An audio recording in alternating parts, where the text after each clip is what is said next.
भोजपुरी में अब मैं ऊपर नहीं जा सकता, क्योंकि इसके ऊपर अब भोजपुरी है नहीं। एकदम सही बोल रहे हैं आप, इसके ऊपर भोजपुरी क्या ही जाएगा।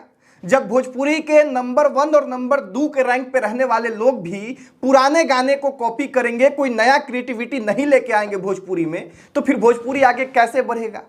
खेसारी लाल यादव मंच पे एक सैड सॉन्ग गाते हैं और उसी सैड सॉन्ग की चर्चा इस वक्त हर तरफ हो रही है, क्योंकि वो सैड सॉन्ग 10 साल पहले झारी में से राकेश मिश्रा गा चुके हैं। अब देखिए, चूंकि इसी स्टेज शो का ये बयान भी खेसारी लाल यादव का वायरल हो रहा है कि अब इससे आगे भोजपुरी नहीं जा सकता है, तो हमें लगा कि चल के इस पे चर्चा करनी चाहिए। कुछ लोग ये भी कह रहे हैं कि पवन सिंह के लकीर पे फिर से खेसारी लाल यादव रेंग रहे हैं। पवन सिंह ने सैड सॉन्ग का एक लाइन गा दिया अपने मंच से, तो अब खेसारी लाल यादव भी अपने आने वाले सैड सॉन्ग का एक लाइन मंच से गा रहे हैं और उसी सैड सॉन्ग को लेके ये तमाम विवाद जो है फिर से होना शुरू हो गया है। अब तमाम चीजों पर चर्चा करेंगे, लेकिन पहले परिचय। नमस्कार, मेरा नाम राकेश है और आप प्रयास न्यूज भोजपुरी पे ये वीडियो देख रहे होंगे। देखिए, खेसारी लाल यादव कतर से आते हैं बिहार और बिहार के आरा में एक स्टेज शो करते हैं। इस स्टेज शो के दौरान खेसारी लाल यादव एक सैड सॉन्ग का कुछ लाइन गाते हैं, ठीक वैसे ही जैसे पवन सिंह कुछ दिन पहले लखनऊ के अपने इवेंट में सैड सॉन्ग का एक लाइन गाए थे और वो लाइन खूब ज्यादा वायरल हुआ था और खूब ज्यादा उस सॉन्ग की चर्चा अभी भी हो रही है, जबकि अभी तक वो गाना आया नहीं है। अलग अलग तरह का वीडियो सामने निकल के आया जिसमें वो गाना शूट हो रहा है और बताया यह जा रहा है कि वो एक बहुत शानदार सॉन्ग है और उसका अलग से एक भोजपुरी में हाइप बना हुआ है। अब ठीक उसी तरह से खेसारी लाल यादव ने भी चूंकि अपने आने वाले गाने का एक लाइन गा दिया, तो पहले तो यह चर्चा शुरू हो गई कि पवन सिंह का नकल कर रहे हैं, पवन सिंह का कॉपी कर रहे हैं खेसारी लाल यादव, और जैसे पवन सिंह ने गाया था वैसे ही खेसारी लाल यादव भी गा रहे हैं।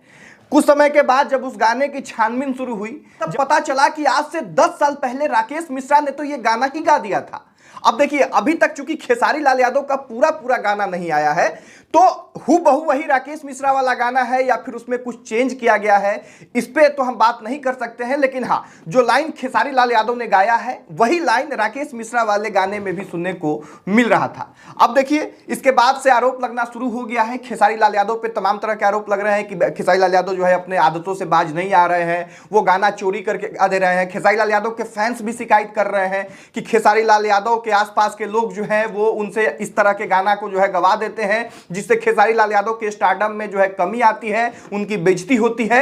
लेकिन इन तमाम चीजों की परवाह न करते हुए खेसारी लाल यादव की टीम और शायद खुद खेसारी लाल यादव ये हरकतें कर देते हैं। भाई, खेसारी लाल यादव ने जो गाना गाया है, पहले उसका ये बोल सुन लीजिए।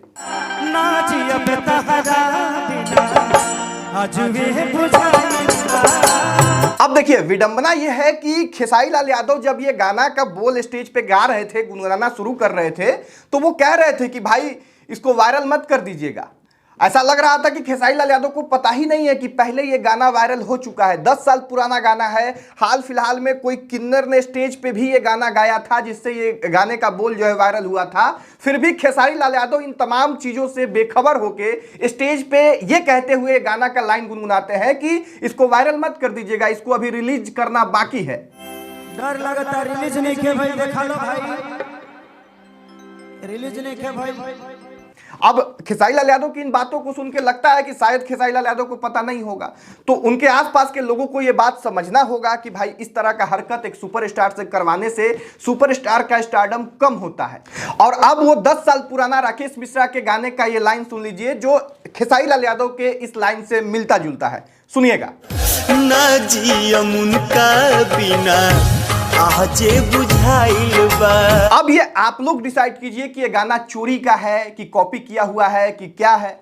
हमारा काम था आके आप लोगों के बीच में ये चर्चा करना। बाकी मेरा एक एडवाइस रहेगा खेसारी लाल यादव और उनके टीम के लिए कि भाई इस तरह का काम करने से आपके स्टारडम में कमी आती है, और आप खुद जब कह रहे हैं कि भोजपुरी इससे आगे बढ़ ही नहीं सकता, तब फिर छोटे कलाकार क्या करेंगे।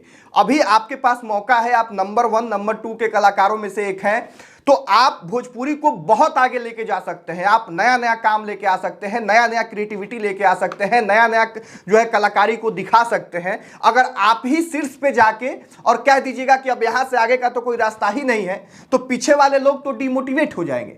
तो जरूरत यह है कि अब जब आप आगे हैं थोड़ा रास्ता कठिन भी है, फिर भी एक नया रास्ता बना के भोजपुरी को और आगे तक लेके जाए, ताकि आपके पीछे के आपके छोटे भाई, आपके कलाकार जो हैं वो मोटिवेट होके और भोजपुरी के लिए काम करे, भोजपुरी को और आगे ले जाने के मंशा के साथ भोजपुरी को आगे लेके जाए। देखिए, एक समय था जब जाके विदेशों में भोजपुरी के कलाकार परफॉर्म नहीं करते थे, लेकिन आपने जाके भोजपुरी के लिए विदेश में परफॉर्म किया, तो इससे भोजपुरी आगे बढ़ा।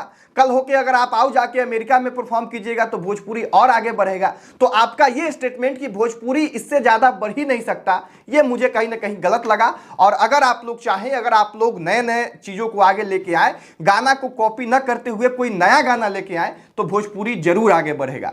बाकी अब आप लोग क्या कुछ सोचते हैं, वीडियो देखने वाले लोग कमेंट बॉक्स में बताइएगा। इस वीडियो को यहीं समाप्त करेंगे। यहां तक इस वीडियो को देखने के लिए बहुत धन्यवाद। जय हिंद।